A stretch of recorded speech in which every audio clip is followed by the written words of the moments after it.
mental illness is a no casserole disease, and people do not come and visit. They do not send flowers. They do not send cards. They do not send other things that they would, tokens of support that they would if you had a physical illness. I see friends with physical illnesses, colleagues, and the congregations rallies around them. That didn't happen. There's a scripture in 1 Kings, the 9th chapter, the story of Elijah, where he battled the priests of Baal, and then Queen Jezebel, who was very much sympathetic to the priests of Baal, basically said that banned him and that he was going to take his life. He went into the desert and he left his servant. He isolated himself. He had many, many of the signs of depression. He was alone. He was tired, exhausted. He hadn't eaten. And it says in the Bible he wanted to take his life. And at that point, an angel of the Lord ministered to him. There wasn't anybody that said, snap out of it or go exercise. He was ministered to. He was given food, he was given drink, and he was allowed to rest. And I think that's a model that we don't follow in the church. We expect persons with a mental illness, because we don't understand the illness, to be able to pull themselves up by their bootstraps and get over it. And unfortunately, the care that persons with a mental illness and the support that their families need doesn't happen. My wife actually didn't know what was going on. She thought it was her fault. I remember her thinking, well, maybe I don't love him right. And then I would tell her, well, it's because you don't love me right, or it is your fault. If you just understood me, or if you got off my back. A couple of times we almost wound up in divorce court where it was like, we're not going to make it. And that was really tough. Saying to my wife, I don't love you, because I'd have these intense feelings of depression, and I felt no love for anything, not even myself. Getting to the place where I was angry and I'd make a hole in the wall out of frustration, and her seeing that. She stayed when I think nobody else would have, and so she didn't know anything about mental health until after I was diagnosed. A clinician asked her to come and sit with her.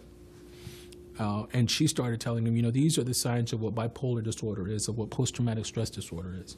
Here are the things you need to look out for. And it's extremely helpful.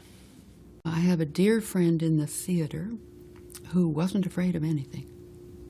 And she would help me when Kim was very, very psychotic.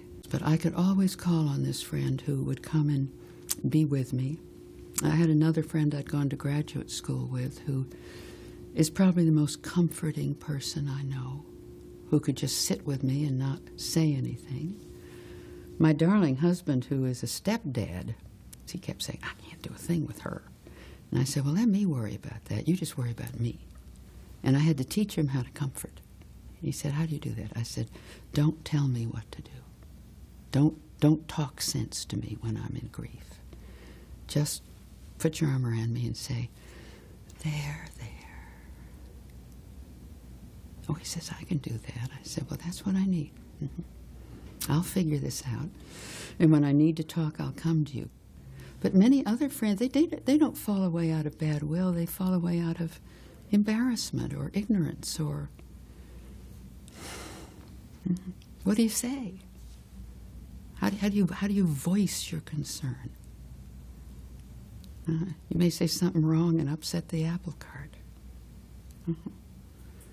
But like many people in America, they just don't pay any attention to it. We're all invisible,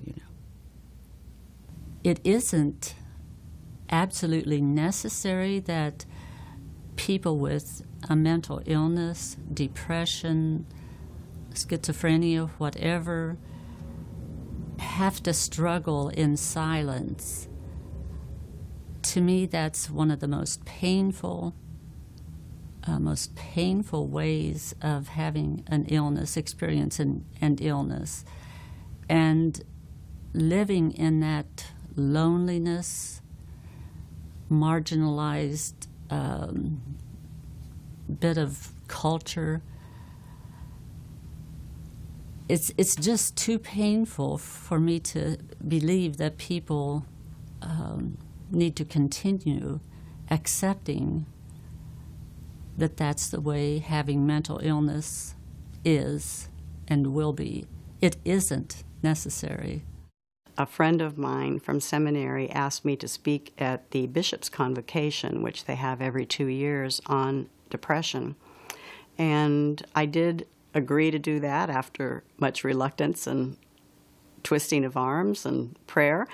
And we closed the door to all district superintendents and other persons that might be in authority of the church. And I shared my story. And that was one of the times that was a turning point for me.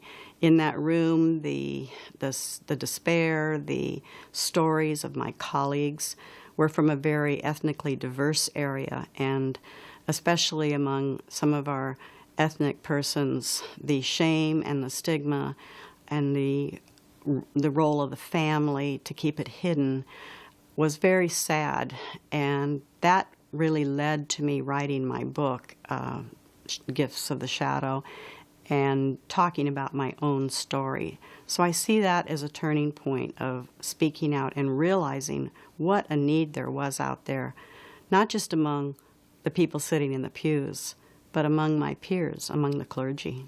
I think everybody's individualized, but if there were some basic principles, I would say peer support, having people that can mentor you, having people that you could call and say, I'm not doing so well.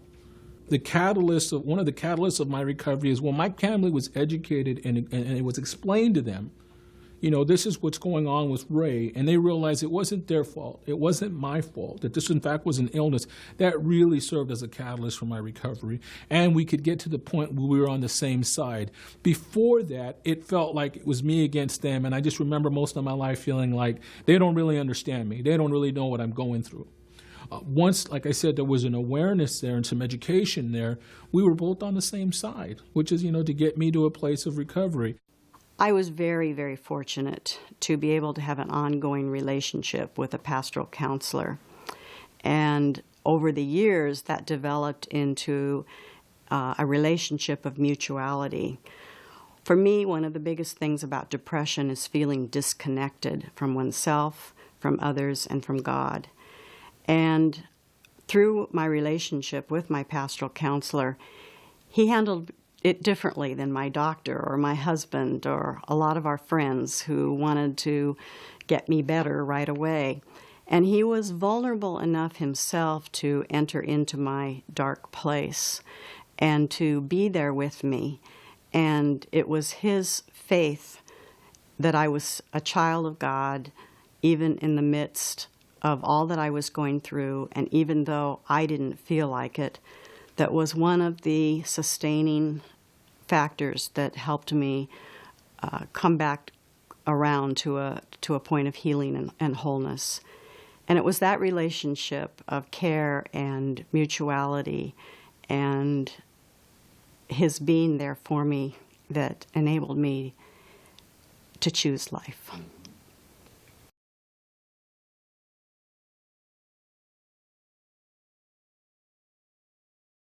She's been one of the persons that has believed in me. And there weren't that many people in my life that believed in me.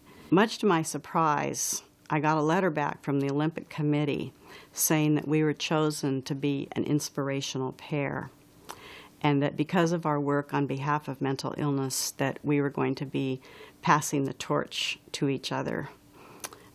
That was a very powerful thing. After we had carried the torch and the person turned it off, that person said, "You have carried the torch in your hands. Now carry the fire within." And it was really that event that made me realize that it was okay to follow my passion. My best moment for me is when my kids, and my daughter, who's the oldest, she's 13, Christina, when she said, "I'm her hero." That, for me, that's probably the best feeling. You know, when she was born, I remember holding her and thinking, what am I going to do? And all the homeless days and living with relatives and not being able to provide for her and her brothers. And to be where we're at now, to live in a nice house where there's no shootings and police concept. Police are actually our neighbors, and them going to good schools, It wasn't too long ago, my daughter was like, you're my hero, Dad. You're one of my heroes. And my boys, playing with my kids and my wife. I get to do that today. And for me, those are the most cherished moments. Yeah, it's nice to be recognized nationally and then talk at conferences. And I like the fact that I can still provide people hope.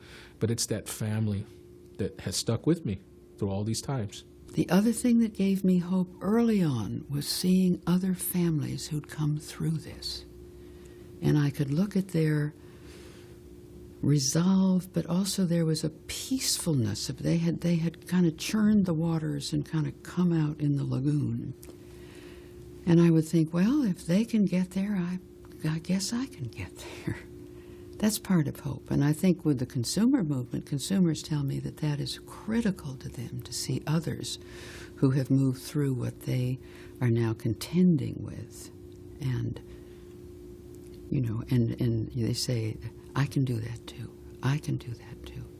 And so all the things that we're doing, education is an enormous fountain of hope.